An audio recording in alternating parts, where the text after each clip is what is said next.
Everyone, welcome back to नाइपरियन दोस्त YouTube channel. मैं हूं सैन और अभी मैं हूं आईआईटी आईएसएम धनबाद का ऑफिशियल वेबसाइट में, क्योंकि अपार्ट फ्रॉम आईआईटी बीएचयू जहां पे आप लोग एम.फार्म पढ़ सकते हो, the only IIT which provides एम.फार्म।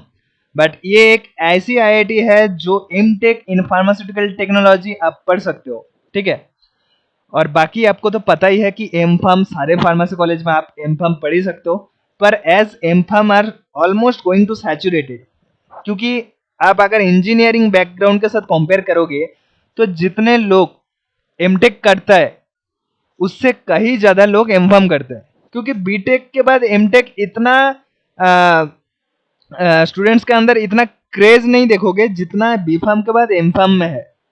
इसका one of the main reason आप बोल सकते हो कि प्लेसमेंट कितना इतना कम प्लेसमेंट मिलता है, 15,000 16,000 पर मंथ। तो जिसके वजह से लोग जिसको नहीं भी इंटरेस्ट होता है या थोड़ा इंटरेस्ट होता है वो चले जाता है एम.फार्म करने के लिए, एक्सपेक्टिंग कि after completion of M Pharm degree he or she might get more packages, right. So that is why M.Pharm is going to be saturated. So this is the only IIT which provides M.Tech in pharmaceutical technology, and there's a lot of difference between M.Tech and M.Pharm. Even if you want to pursue PhD later, तो M.Tech का बहुत फायदा है अपने आप में। सो ये IIT ISM Dhanbad, इसमें आप जरूर फॉर्म फिल कर सकते हो, ठीक है। तो इसमें मैं दिखा दूँ थोड़ा इम्पोर्टेंट कुछ इम्पोर्टेंट डेट्स, ठीक है, कब क्लोज होने वाला है और कैसे आपको फॉर्म फिलअप करना है, ठीक है। तो और कहाँ जाके आपको ढूंढना है। तो this is the website IIT ISM Dhanbad. It is mainly popular for mining engineering, okay. तो ये है वेबसाइट और मैं चला जाता हूँ डिपार्टमेंट एडमिशन। तो एडमिशन में इधर देखना पीजी, ये मैं दिखा दूं, पहले डिपार्टमेंट दिखा दूं। आप बोलोगे फार्मास्यूटिकल आप ढूंढते रहोगे फिर, है ना। तो ये देख लो डिपार्टमेंट्स, ये थोड़ा मेरे को अच्छा लगा, सारे लेटर्स दिया हुआ है। आपको अगर ऐसा ढूंढना है डिपार्टमेंट के नेम के हिसाब से, तो ऐसा कोई गलती मत करना कि फार्मास्यूटिकल पी से चालू होगा तो चलो पी दबा देते हैं। पेट्रोलियम इंजीनियरिंग एंड फिजिक्स है, फार्मास्यूटिकल तो भाई है ही नहीं, तो क्या बोल दिए, फार्मास्यूटिकल कहाँ है फिर। तो फार्मास्यूटिकल ऐसा नहीं दिखेगा आपको, इधर देख लेना, कहीं पे भी आपको फार्मास्यूटिकल नजर नहीं आएगा। पर आपको ये क्लियर क्या बोलते हैं, केमिस्ट्री एंड केमिकल बायोलॉजी, ये डिपार्टमेंट के अंदर आते हैं फार्मास्यूटिकल, ओके। तो यही वो जो डिपार्टमेंट है जिसके अंदर फार्मास्यूटिकल साइंस एंड टेक्नोलॉजी आता है, ठीक है। तो इसमें आप देख सकते हैं यूजी पीजी पीएचडी, ओके। तो मैं थोड़ा दिखा दूं इसमें, ओ ठीक है, मैं चलो ये इसको मैं लास्ट में दिखाऊंगा कि अंदर क्या क्या है, मतलब कोर्स करिकुलम। या फिर ये वीडियो थोड़ा लंबा हो जाएगा तो उसके लिए मैं एक सेपरेट वीडियो बना दूंगा कि अगर कोई जानना चाहते हैं कि एम.टेक फार्मास्यूटिकल टेक्नोलॉजी के अंदर क्या क्या पढ़ाया जाएगा, कि because that is also one of the most important thing you should know. Because क्या क्या कोर्स करिकुलम होगा उसमें डिपेंड करता है कि whatever you are going to acquire duration of your 2 years masters program, right. तो मैं चलता हूँ कैसे अप्लाई करना है, लास्ट डेट क्या है, ये सब।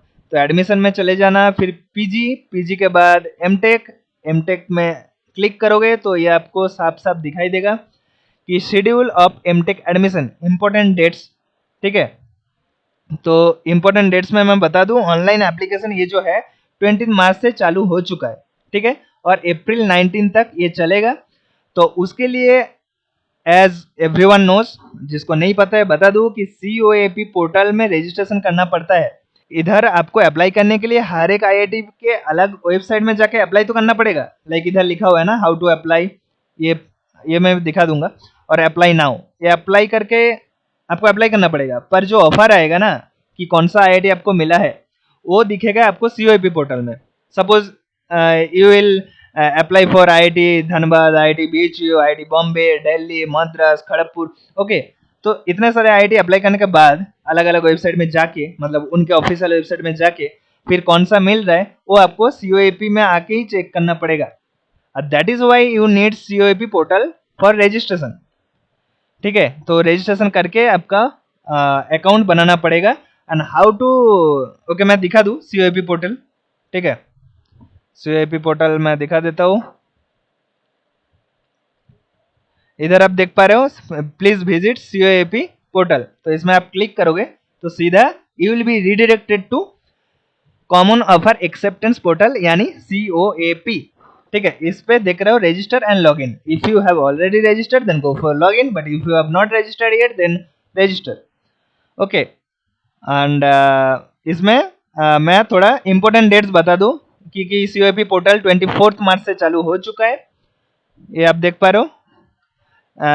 अभी round 1, round 2, round 3, round 4, round 5 बहुत सारे राउंड होने वाले हैं। सेम लाइक नाइपर काउंसलिंग होता है। अगर राउंड 1 पे नहीं मिलता है कोई भी IIT then you will be eligible for round 2। Okay, automatic हो जाता है, ये करने का अलग से जरूरत नहीं पड़ता है।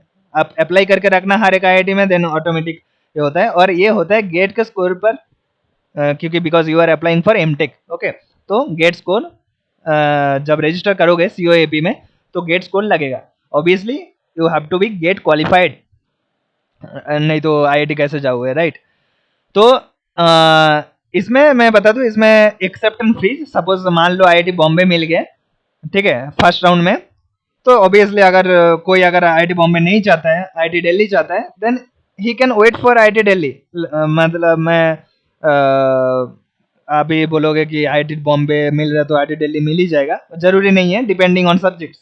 ओके, तो सपोज अगर थोड़ा लोअर लेवल का IIT मिल गया, ओके, या फिर न्यू IITs मिल गया, तो आप हायर IITs में जाना चाहते हो तो then you can do accept and freeze. अगर आप वही IIT चाहते हो पर अगर रिटेन करना चाहते हो देन यू कैन रिटेन, देखना चाहते हो कि आगे का राउंड में और कौन सा अच्छा IIT मिल जाए, तो ऐसा करके आप मैक्सिमम दो रिटेन कर सकते हो। तीसरे बार राउंड में आपको लेना ही पड़ेगा, मतलब लेना पड़ेगा, मतलब that's why it is written as no, क्योंकि उस टाइम रिटर्न एंड वेट का ऑप्शन नहीं आएगा। You have to accept it and freeze it. Okay, अगर 2 बार सेम डिपार्टमेंट, मतलब सेम IIT में सेम प्रोग्राम को अगर 2 बार रिटर्न कर लियो then you will not be eligible for another round for retain and wait. Okay, and then round 4, round 5 और मोस्ट ऑफ द केसेस में राउंड 5 में ऑलमोस्ट सारे IITs सारे सीट्स फिलअप हो जाता है। एंड देन क्या चालू होता है, देन चालू होता है टेबल 2, जो राउंड 6 से इधर लिखा हुआ है, राउंड 6 से राउंड 10 तक, ये NITs के लिए। फॉर दैट NITs के लिए डिफरेंट है, वो COAP नहीं होता है। ठीक है, COAP मेनली फॉर IITs। तो राउंड 6 इधर क्यों लिखा हुआ है, इधर इसलिए अगर फिर भी बच जाता है कोई भी IIT का सीट्स, कोई अगर NIT चला गया तो उसके लिए सीट वैकेंट हो गया, तो then you will be eligible अगर सीट बचता है तो, इसलिए लिखा हुआ है। पर मान के चलो राउंड 6 से तो ऑलमोस्ट NIT चालू हो जाता है। With in round 5 all the IIT seats will be filled up. Okay, तो ये होप समझ गए होंगे। और COAP में कैसे रजिस्टर करना होता है, ओके, तो इन्फॉर्मेशन ब्रोचर इधर है, पर सेम ही होता है प्रोसेस। मेरा ऑलरेडी COAP रजिस्टर के लिए ऑलरेडी एक सेपरेटेड वीडियो बना हुआ है, तो वो आप जाके देख सकते हो, आई बटन में जरूर आ रहा होगा, तो आप जाके वो चेक कर सकते हो। तो मैं चलता हूँ उसमें IIT धानबाद के ऑफिशियल वेबसाइट में, यहाँ पे अप्लाई नाउ है, अप्लाई कर सकते हो। हाउ टू अप्लाई मैं दिखा देता हूँ, हाउ टू अप्लाई। ओके, और ये बता दूँ कि कमेंसमेंट ऑफ जो क्लासेस है, ये देख रहे हो रिपोर्टिंग है जुलाई 21 और क्लास चालू हो जाएगा 24 से। ओके, तो हाउ टू अप्लाई, इधर गाइडलाइंस दिया हुआ है, आप जाके चेक कर सकते हो। मैं फिर भी थोड़ा दिखा देता हूँ हाउ टू अप्लाई। इधर हाउ टू अप्लाई, रजिस्टर करोगे COAP पोर्टल में, वेरिफिकेशन लिंक आएगा। Okay, log in to MTech admission portal, log in करना। फिर आप मार्च 20 से चालू हुआ है ये वाला वेबसाइट, पर 24 से चालू हुआ है COAP। बिना COAP रजिस्ट्रेशन में तो आप भर नहीं सकते। तो अभी तो जो COAP रजिस्ट्रेशन किया हुआ है तो आप अप्लाई कर सकते हो इधर आके। तो ये कुछ डॉक्यूमेंट्स आपको लगने वाला है, क्या बोलते हैं, फॉलोइंग डॉक्यूमेंट्स, इमेज और आपको valid GATE score card. Okay, तो ये सब कुछ है, ये आप पढ़ लेना वेबसाइट में जाके, ठीक है। अगर कुछ पीडीएफ वगैरह भेजना है तो मैं व्हाट्सएप ग्रुप में भी भेज देता हूँ। ओके, तो अगर व्हाट्सएप ग्रुप ज्वाइन होना चाहते हो तो ग्रुप में डिस्क्रिप्शन लिंक डाल दूंगा, आप जाके चेक कर सकते हो। आप ऐसे भी भर सकते हो, फिर भी कुछ अगर डाउट आए तो यहाँ आके पढ़ सकते हो। 2000 है फीस, जो नॉन रिफंडेबल है, तो वो स्पॉन्सर्ड कैंडिडेट के लिए। और अगर आपको गेट के थ्रू से भरना है तो 600, इधर आप देख पा रहे हो, अनरिजर्व्ड ईडब्ल्यूएस एंड ओबीसी के लिए, और 300 है एससी एसटी पीडब्ल्यू या फिर ट्रांसजेंडर कैंडिडेट के लिए। ओके, तो ये है हाउ टू अप्लाई, और क्या बताना है, और इंफॉर्मेशन ब्राउचर इधर होगा, वो भी दिखा देता हूँ। कहाँ गया, chemistry and chemical biology, then programs, programs नहीं, एडमिशन, फिर पीजी, फिर एमटेक। हाँ, अभी प्रोग्राम एलिजिबिलिटी दिखा दूँ। प्रोग्राम एलिजिबिलिटी क्या चाहिए आपको? आपको चाहिए ऑब्वियसली, पहली बात है आपको गेट क्वालिफाइड होना है, ठीक है। मिनिमम मार्क्स 60% सीजीपीए चाहिए आपको बैचलर्स डिग्री में इन इंजीनियरिंग और masters degree in science. B pharm में भी होगा 60% तो चल जाएगा। ऐसा जरूरी नहीं कि बैचलर्स डिग्री इन इंजीनियरिंग लिखा हुआ है मतलब बी फार्म नहीं होगा, because you are applying for MTech in pharmaceutical, right. तो बी फार्म में 60% होना जरूरी है। फॉर एससी एसटी के लिए 55%। Okay, common offer acceptance portal के थ्रू एडमिशन होता है। आपको इंडियन नेशनल होना है must, and candidates with equivalent degrees recognised by professional bodies, institution of engineers India. ये इतना कुछ नहीं है, ठीक है। बस आपको गेट क्वालिफाई होना है, और जिसका जिसका गेट क्वालिफाइड है तो बस, और इंतजार किस बात की, जाओ और अप्लाई करो, और बस यही है। और मैं दिखा दूँ फार्मास्यूटिकल साइंस एंड इंजीनियरिंग के लिए क्या अलग से एलिजिबिलिटी है। फार्मास्यूटिकल साइंस एंड इंजीनियरिंग जो आता है केमिस्ट्री एंड केमिकल बायोलॉजी, तो ये गेट का पेपर है, ठीक है। इधर यू कैन क्वालिफाई, जो गेट केमिस्ट्री क्वालिफाई है, या फिर गेट बायोलॉजी जो कि एक्सेल है, या फिर बायोटेक्नोलॉजी। ओके, तो आप, या फिर केमिकल इंजीनियरिंग, तो आप जरूर अप्लाई कर सकते हो। तो डिग्री इसी में ही अगर होए, केमिकल इंजीनियरिंग में है, या फिर बायोटेक्नोलॉजी, या फिर केमिकल टेक्नोलॉजी में डिग्री है, या फिर जो एमएससी किया हुआ है केमिस्ट्री या बायोकेमिस्ट्री में, और बी फार्मा देख पा रहे हो, बी फार्मा लिखा हुआ है from a recognised university. Okay, mathematics होना चाहिए, ये नोट करना, मैथमेटिक्स होना चाहिए आपका 10+2 में। जो स्टूडेंट्स का पीसीबी है, they don't had mathematics in their +2, तो they are not eligible. Okay, तो मैथमेटिक्स मैंडेटरी है। इधर you should have PCMB students, physics chemistry mathematics and biology, या फिर पीसीएम फिजिक्स केमिस्ट्री मैथमेटिक्स, पर मैथमेटिक्स मैंडेटरी है। ओके, तो होप समझ गए होंगे एलिजिबिलिटी अभी। और मैं देख लेता हूँ, और कुछ इम्पोर्टेंट्स होगा तो बता दूंगा। ये यही प्रॉब्लम है, ये हर बार देखना पड़ता है। सीओएपी काउंसलिंग, सीट मैट्रिक्स दिखा देता हूँ कितना सीट है। तो सीट्स कितना है फार्मास्यूटिकल साइंस एंड इंजीनियरिंग में, फार्मास्यूटिकल साइंस एंड इंजीनियरिंग, तो program code CUY, department chemistry and chemical biology. तो अनरिजर्व यानी कि जनरल में 11, एससी में 4, एसटी में 2, ओबीसी नॉन क्रीमिलियर में 7, एंड इकोनॉमिकली वीकर सेक्शन में 3, जो टोटल मिला के हो रहा है 27। तो बहुत ठीक ठाक है, मैं बोलूँगा बहुत अच्छा सीट्स है। ऐसा नहीं कि 10, 12, 15, 27 सीट्स है, 11 है जनरल के लिए। तो आप डेफिनेटली ट्राई कर सकते हो, ठीक है। जो गेट क्वालिफाइड है बट रैंक इतना अच्छा नहीं है, वो भी हताश मत हो जाना, अब definitely try for it. Okay, आपको फार्मास्यूटिकल में डिग्री मिल रहा है, पर एमटेक डिग्री मिल रहा है, that will be even better.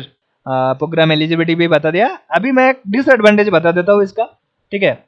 ये मैं दिखाऊंगा अगले वीडियो में कि क्या क्या कोर्स करिकुलम पढ़ाया जाता है। ओके, फार्मास्यूटिकल टेक्नोलॉजी ले तो लोगे, क्योंकि ऐसा आप कभी देखोगे नहीं, राइट। मास्टर्स में जब भी आप मास्टर्स करने जाओगे तब तुम बोलोगे कि कौन सा स्पेशलाइजेशन है, फार्मास्यूटिक्स है, या फार्माकोलॉजी है, या फिर कोगोनसी है, लाइक ट्रेडिशनल मेडिसिन जो होता है, क्लिनिकल फार्माकोलॉजी होता है जो नाइपर में होता है। ओके, तो ऑब्वियसली ऐसा क्वेश्चन पूछोगे जो तुम्हारा फार्मेसी का सब्जेक्ट हुआ करते थे, पर ऐसा स्पेशलाइजेशन कभी देखे हो क्या? फार्मास्यूटिकल टेक्नोलॉजी है स्पेशलाइजेशन, ठीक है। और ये फार्मास्यूटिकल टेक्नोलॉजी वो वाला मत समझना जो फार्मास्यूटिकल इंजीनियरिंग पढ़ते थे थर्ड सेमेस्टर में, वो ऐसा नहीं है, ठीक है। तो इसमें सारे पढ़ाए जाते हैं, सारे सब्जेक्ट, और क्या क्या पढ़ाया जाता है मैं वो भी थोड़ा दिखा दूंगा अगले वीडियो में। तो बस आज यहाँ पे ख़त्म करते हैं। ओके, अगर आपको कुछ डाउट है तो पूछना ज़रूर। This is all about for today. Thank you for watching.